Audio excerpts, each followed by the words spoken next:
the final stretch of Creative Business for today is very interesting. Hindi lang tayo nagpaganda sa labas ngayong araw na to, nagpaganda tayo sa loob.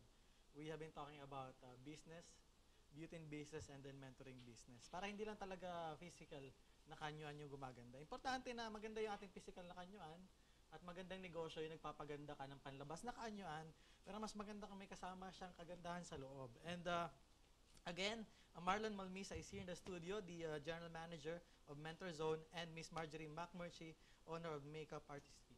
Thank you so much again for coming and for still being with us. At least hindi kayo pumunta sa kung saan tapos naglamerda na. Yeah. Nandito po. Thank you for staying in the show. Final stretch, I always ask people, is there still something that you want to achieve at this moment? The same industry ba? Or gusto nyo maging astronaut balang araw? O gusto mo maging presidente ng Pilipinas? What else is there? Yes. Siguro para sa akin, yes, gusto ko maybe in the future mag-put up din ng school, makeup school. Makeup school. Yes, yes. So this is more of paying it forward. Yes. Right? Parang gano'n na yung nangyayari. Yes, yes. Kasi ito yung, without the school, siguro hindi mo Yes, oo. Totoo may mga yun. mentors ka ba na gustong pasalamatan? Mentor Zone kasi we're all about mentoring business. Yes. May mga nag-mentor ba sa iyo nung nag-aaral ka? Yes, oo, si Sir Jabe at saka si Miss Steph at yung teacher ko din na isa si Sir Jay. Right. Yes, thank you so much. Right. Hi, ma'am, sirs. Thank you so Yes. much. Kung wala kayo, edi wala dito ngayon si Miss Marge. Yes. And then, may mga terror ka ding professor na nag-aaral ka? Wala naman, very Wala nice naman, naman very nice sila. sila. Oo. Kaya nga, inspiration ko sila one day, pag nagkaroon din ako ng school, gusto ko ganun din ako. Anong Yes. sinasabi nila sa iyo ngayon? That, you've been doing the makeup for another station. Yes, yes. TV station. So, Yes. tell me something about this break. I mean, anong sinasabi ng mga mentors mo sa iyo ngayon? They're so proud. Like, super proud kami sa'yo, Mars. Grabe. Right, because di ba, I mean, hindi natin alam kung, di ba, Marlon, hindi natin alam kung yung mini-mentor natin, saan sila mapupunta in the future, di ba? Yes. So, yun yung mentorship na sinasabi natin. It's very important. How do you go about mentoring people? Sagutin mo before the first question. The first question is, meron pa bang gusto? Ang siguro isa sa gusto ko maging katulad ni Lloyd Luna. Oh, Yeah. wow! Long Yeah. way. I mean, gusto ko talaga na ma-reach din yung ibang bansa. Kumbaga, hindi lang sa Pilipinas. Siguro na lang ngayon ang airfare. I mean, Pagpunta lang yeah. doon, no? You mean Yes. speaking before foreign audience? Yes, Yun, opo. foreign market. Yes. Right. I'll tell you something. I started here. I started the same way you started, giving free talks sa mga universities. I actually did my rehearsals sa Philippines. And my experience in the Philippines gave me enough experience naman para magkaroon din ako ng confidence na humarap dun sa mga tao na yun. Because I tell you, if they give you 3 hours of seminar, that will be a heck of 3 hours of full English speaking. Oh. And if you don't carry so much, I tell you, you will run out of bullets. Yes. Right? One time nga, nakapag-Tagalog ako dun eh. Talaga. And then I realized, oh my God, I'm not in the Philippines. I'm in Malaysia, etc. And then, this mentoring thing, does it really work sa Yes. Pilipinas? Hindi lang sa Pilipinas, kundi sa buong mundo. Leadership is about multiplying yung principles. Ayun yung sinasabi ni John Maxwell eh. Kailangan meron kang pinuproduce na leaders. Great leaders, multiply leaders. Right. Yun. It's very interesting though. And then, we're talking about competition. How do you compete? I'm sure there are more than 1,000 freelancers, Yes. makeup artists in the Philippines. Yes. How do you deal with them? Just show your talent. Make sure that your work is really good. Yun lang. So wala sila. Umaga parang Kasi nakikita naman yun eh. Nakikita ng mga client. Kung Oh. nakikita kung paano mo ginagawa yung face nila, paano mo sila tinatransform. Right. So, Yes. so ang parang approach natin sa business mo is, ito yung gawa namin. Yeah, parang ganun lang. Parang ganun lang. Oo. Ito yung gawa namin.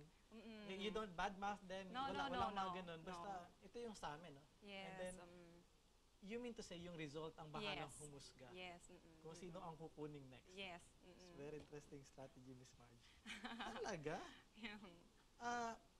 What's the role of your husband in all of this? Actually, siya yung nasa marketing side namin. Siya yung Wow. siya yung sa marketing, siya lahat-lahat. Let me have the full name of the husband. Simon McMurchie. Hi, Mr. Simon McMurchie. Welcome po sa studio. The ever-supportive husband of Miss Marge. Yeah. Talaga namang will cross every seas and oceans just to Yes. make sure that you are very happy about your life. Yes. Sarap makakuha ng ganung partner, no? Marlon, no? Yes, yes. Grabe. Syempre. Nandito rin yung partner mo, kaya ayusin mo yung sagot mo. Kaya nga eh. Oo. Medyo magpaka-plastic kami. And then, what's your thought about the business in this push-button, technologically savvy world? May Facebook ka na, may Twitter ka na. Do you get your services, professional works, doon sa mga areas na kailangan talagang lagyan as far as your awareness is concerned? Social media, do they help? Yeah. Big help. Facebook. Mhm. Sobra. Yung mga kliyente kayo nakukuha? Yes, oo. Right. Sa website. Talagang doon lang nag-i-inquire ngayon? Yes. Mostly ng client namin is from website talaga. Mhm. Nakikita nila yung work mo, then they call you. Tapos tatawagin ka nila, ganun. Tapos then trial makeup. Yun. May ganun pa palang process na trial Yes. makeup? Oo. Then, pag okay sa kanila, yun, sign of the contract kami. Yun ang magandang Yes. part doon. Yun ang pinakamagandang part doon. Well, actually, hindi yun ang pinakamagandang part. Yung collection. Yes. Yung collection ng cheque ang pinakamagandang part. Yes. What about Sir Marlon? Sa social Internet. media. Yes. I have been following you on Twitter and I guess on Facebook, friends din tayo. Yes. And nag-announce ka doon. Do you get some inquiries, at least inquiries lang? Oho. Akin kasi ginagawa ko more on sa vlogs. I write vlogs. So, doon sila nakakakuha ng idea, sino ba tong taong to? So, okay ba siyang kunin? Mhm. Ganyan. So, doon, you provide na information sa kanila, yung makakatulong sa kanila. Minsan mga practical tips lang, Mhm. paano, for example, first day ng klase, Mhm. yan, paano sila, Paano sila magsusurvive? yan, paano And if sila they are mag-survive being sa bullied, college. how did they survive Yes, that? ganon, You ganon. also teach the students how to be bullied? Napaisip ako dun. Hindi naman, hindi Natal naman. their span, kaya lang talaga, they need transformation. No? Yes. Probably opo. they will need the Lord to be transformed. Yes, yes. Right, so very interesting. And then, ano pa yung mga nangyayari ngayon na tingin niyo very challenging? Sa akin yan, very challenging sa akin yung pagiging head makeup artist ko sa Miss Bikini Philippines. Oh, you are going to do that? Yes, actually, yung pinaka-final coronation is coming April 25 sa SMX. Uh-huh. Yes. Wow, do you have free passes for me? Bikini, you mean Bikini Philippines? Yeah, Slimmest World. No, you can't. No. You cannot. Magpapaalam muna ako. Pwede ka magpaalam. Pero alam ko sasabihin niyan, kasama rin siya. Yes. Dapat lang. Tama. Yun yung challenge ngayon. Yes, napaka-challenging talaga kasi super stress, lahat. Masaya naman. Masaya. Dapat maging masaya kasi maganda. Pero ito yung mga big breaks na hindi mo na mapipigilan dumating. Yes. Once you're able to establish yourself somehow. Yes. Okay, may mga, nag-effort ba talaga kayo ng full 100% effort to get something? May gusto kayong client na makuha or kung ano man gusto niyo ma-achieve na program. Para Do you really, parang talagang binibigyan niyo lahat or medyo konting try lang? tingin ko parate dapat ganun. Kung mahal mo yung ginagawa mo, you always Full. give the best. Yes. 100%. 100%. Yes. 100%. Not 90%, And 100%. Not 90%. Yes. Not 99.99%. 100%. Yes. And then, how do you deal with rejection? Somehow, meron kayong magandang proposition or nag-trial makeup ka and then the client said no. How do you deal with that? Do you go shopping? No. No. Actually, parang challenging din sa'yo yun. So, next time, make it better. Mas gagandahan mo. Yes. Sir Marlon. I-consult my team. And then, pinaprocess namin yon. Kumbaga, bakit tayo na-reject? Kasi kailangan maging rational ka mag-isip. Hindi yung parang emotional lang, sumabog emotional. So, kailangan isipin mo, baka naman may mali, di ba? Alright. So, aminin mo kung Right. mali talaga. So, doon, natututo tayo. Kung At ano wala naging- talagang mali. Kung wala Pero talagang hindi mali. talaga kayo kinuha. Baka Ayun. naman hindi ka lang talaga nagustuhan. Kasi may gusto silang iba. So Marlon, my suggestion is for you to go to the Iron Lady here. And then probably you need some makeup. And then, hindi, baka mamaya, di ba? How important di ba, it's very important para sa atin when we present ourselves to Yes. clients, di ba? Mga corporate clients ka din. mostly- Mostly kasi sa wedding kami, tapos yun sa mga pageant. That is a very important work. If you're in a wedding, Mm-mm. it's probably one of the most important events Yes. in a person's life. Yes. You cannot fail. No. This phase is so important Yes. at this particular Yes. time. Everything must be correct. Mm-mm. Mayroon ba kayong experience, ikaw madam, personally, na hindi ka na-satisfy mismo sa sarili mong gawa? Actually, so far, wala naman. Wala Kasi naman. talagang, pag ginagawa ko yun, as in, ginagawa ko 100% Right. talaga. So walang kliyenteng hindi na satisfy na dun sa araw na yun na napaka-importante. Wala para sa naman. Wala. Always naman after ng wedding, laging, thank you, Mars, for making me so beautiful. kanila. Right. Really, talagang Mm-mm. may mahihirap na mukha na ayusin. Ay, oo. Kailangan marunong ka talagang tumingin sa mga magandang asset ng face nila. At iba-iba to. Yes. No face is Yes. the same as the other. Yes. Wow. Okay lang talaga yung 300,000. Tingin ko sa hirap ng profession ninyo. 300,000 even probably medyo less expensive pa yun. Yes, oo. Wow, hindi ba stressful yun? Pag tinakita mo yung client, meeting nyo pa lang, pinag-aaralan mo na, anong pwede kong gawin dito?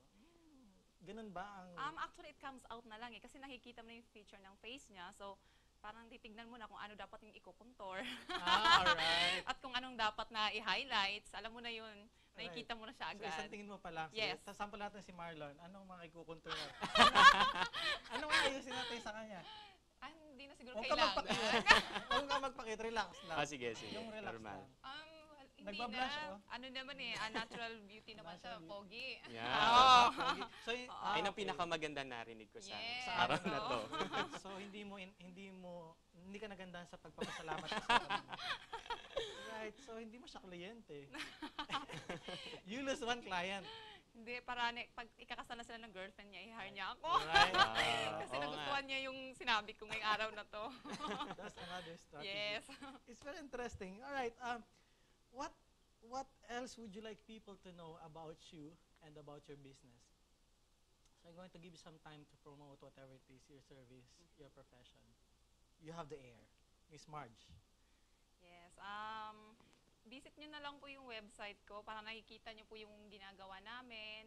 Tapos yung mga latest namin is i-upload din namin yun. Please visit my website, www.makeupbymarjorie.com. And then join me on my Facebook account, facebook.com/makeupphilippines. Makeup Philippines. Wow, Miss Marge. Salamat talaga sa pag-attend. Yeah, Sir Marlon. Sa amin, yung tagline namin is inspiring and empowering the next generation. So, sa amin, yung Mentor Zone, visit nyo na lang din yung website namin, www.mentors-zone.com. May kita nyo din yung mga ginagawa namin. And we do talks, we do team buildings, we do workshops for schools, universities, youth organizations, soft skills and hard skills. So meron kaming workshop with Pocholo Gonzalez, summer voice acting workshop this coming May 14 after the election. Isa sa pinakamagaling na voice actor sa Pilipinas.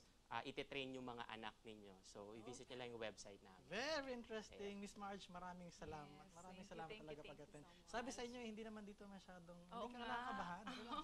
Sir Marlon, thank you Maraming so much salamat for po, coming. Sir Lloyd. Ang pogi mo, pwede na yun. Kaya lang, ginaya ko na lang. Oo. Thank you so much for coming. Ladies and gentlemen, this has been our episode of Creative Business. We hope you like this segment. I hope to see you again next week. Stay tuned. Watch our past episodes, creativebusinesstv.com. Follow us on Facebook and Twitter @LloydLuna. See you again next week. Bye!